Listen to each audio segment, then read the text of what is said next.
channel. Today I'm going to look at a channel by a guy called Max, and he has created a flat earth map. We always thought that these flat earth maps were bad. Here's a few examples.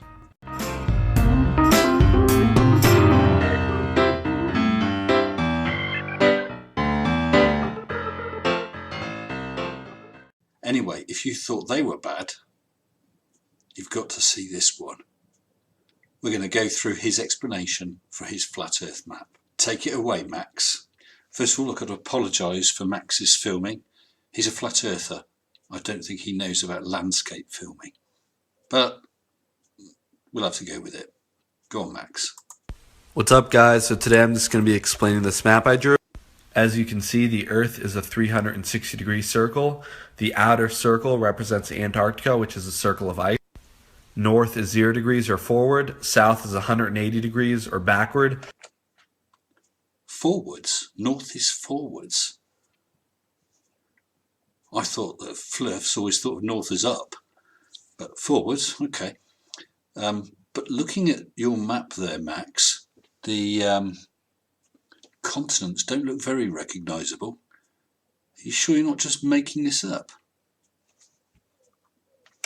East is 90 degrees or right, and west is 270 degrees or left.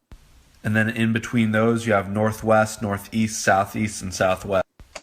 I'm glad he's here to tell us these things. As you know, a compass dial always points north, so I drew a compass dial in the center of the map. It's pointing towards God's mountain, Mount Zion. What? Where did that come from? And look at the frickin' size of it. You should be able to see that from anywhere on the earth. Okay. I added a little magnet right here to represent that Mount Zion is a gigantic magnetic structure, causing the compass dial to always point towards Mount Zion. Attached to the circle of ice is a gigantic dome, which is called the firmament. This is described in the Bible in Genesis chapter 1, verse 6.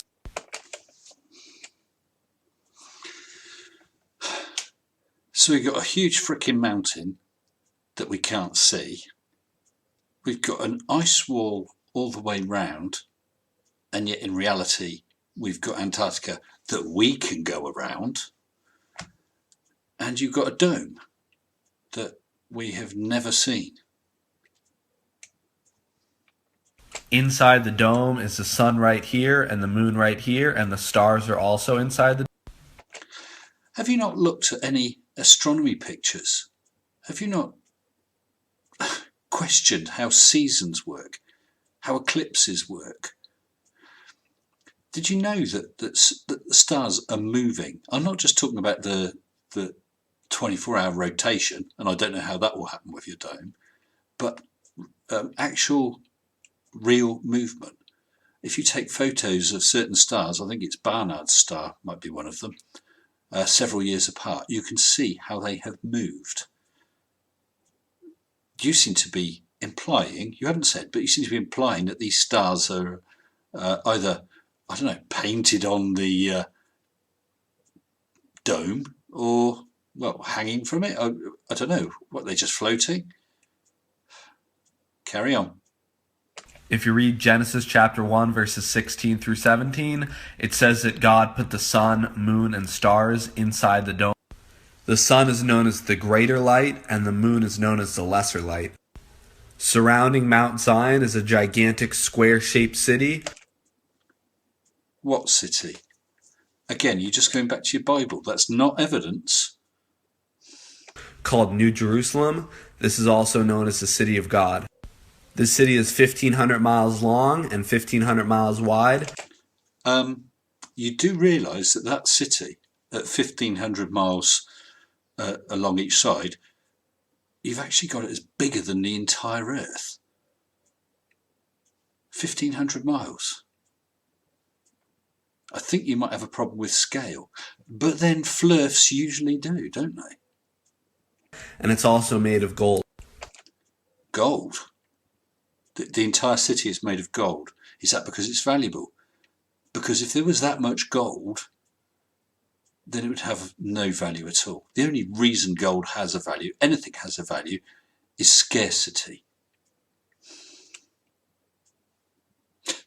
Revelation chapter 21 verse 16 says the city is 12,000 furlongs long, 12,000 furlongs wide, and 12,000 furlongs tall.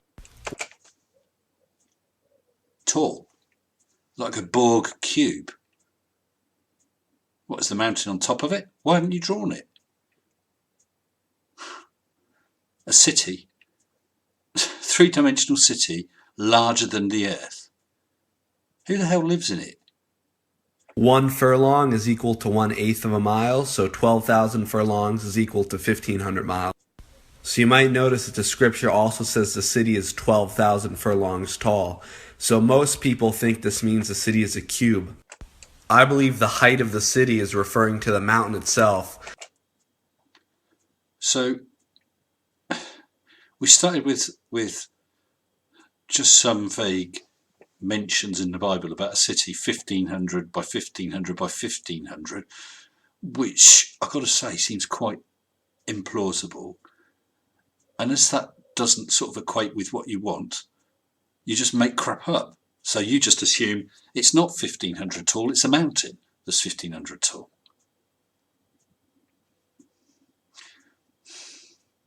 The mountain is in the middle of the city. One version of Psalm chapter 48 verses 1 through 2 says that Mount Zion is in the city of our God. The King James version of Psalm chapter 48 verses 1 through 2 says that Mount Zion is in the north and the city of God is on the sides of the north. Doesn't this tell you something? If your infallible scripture cannot agree, then you having faith in it just shows you that faith is not a good means for coming to a decision, for deciding what reality is. So depending which version you read, you've got a 1,500-mile mountain either in the city or at the edge of the city, and the city is 1,500 tall, or it isn't, just because you decided it isn't. You're just making shit up. Come on, this is no good. Oh, blimey. Seconds left. Come on, convince us. If the city of God is on the sides of the north, this implies that the city of God is surrounding the north. So that's the video, guys. Have a great day. So that's it. You have just totally pulled that out of your butt. Why'd you bother putting this on the internet? Why not just show unicorn farms? I mean, this is no way to live your life, no way to consider reality. Why don't you look at some evidence instead? See what we actually know. Things we know for fact, not just